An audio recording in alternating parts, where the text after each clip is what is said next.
Bienvenue à bord du numéro 007 de Numérique, au programme des transats numériques du jeu vidéo du haut débit, entre autres réjouissances. L'idée des transats numériques est simple, elle nous vient du service tourisme de Cap-Atlantique, la communauté de communes de la Baule. Il s'agit d'aider les professionnels du tourisme à être plus performants sur le web. Les transats numériques, ce ne sont ni des chaises longues 2.0, ni une e-régate, c'est comme un parcours d'accompagnement. Notre reporter Benoît Balti nous en dit plus, cap à l'ouest.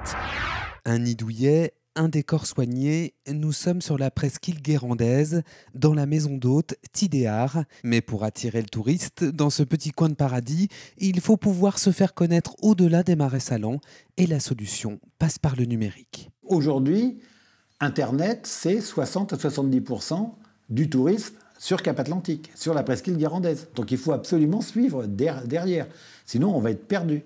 Et pour optimiser sa présence sur la toile, Denis Lapadu a participé au Transat numérique, un programme d'accompagnement aux bonnes pratiques de l'Internet proposé par l'Office du tourisme.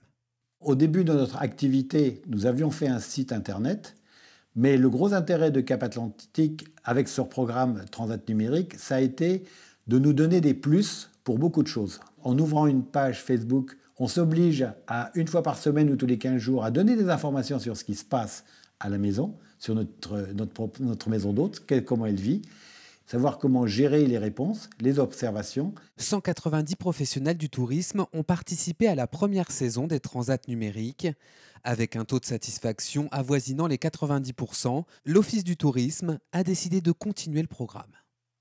On repart sur une saison 2 qui est complémentaire et qui à la fois reprend des thématiques qui ont bien marché.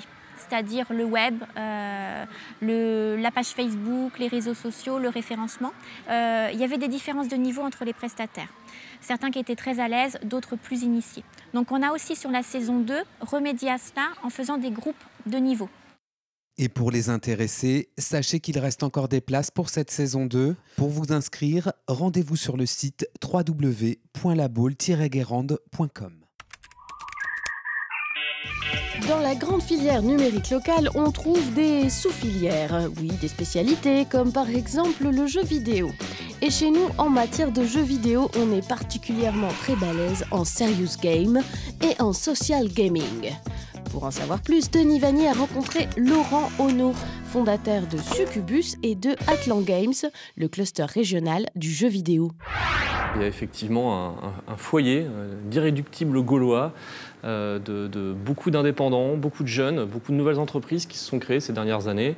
Et on a à peu près 45 entreprises aujourd'hui recensées sur ces deux régions réunies, fédérées autour d'un cluster qui s'appelle Atlan Games, avec comme particularité de sortir beaucoup de jeux sur les nouvelles plateformes. Donc les nouvelles plateformes, c'est les téléphones mobiles, les sites internet, voilà, les jeux directement dans le navigateur. Il y a de plus en plus de petits jeux aujourd'hui qui sortent avec des montants beaucoup plus faibles, à quelques centaines de milliers d'euros, voire à moins de 100 000 euros. Entre 50 et 100 000 euros, on fait des jeux aujourd'hui, des jeux qui marchent et qui rapportent de l'argent.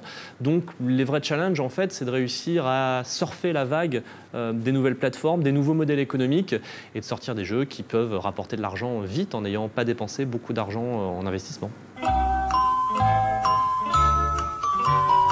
Quand il est question de sensibilisation, les ONG sont très consommatrices de ce type de produits. Donc oui, ça s'internationalise plutôt bien. On répond à des appels d'offres internationaux. Quand c'est question de la formation, des groupes internationaux peuvent aussi être intéressés. Quand il est question de marketing, c'est pareil, ça va être des marques. Ce qui est le plus difficile dans tout ça, c'est l'approche de ces comptes-là.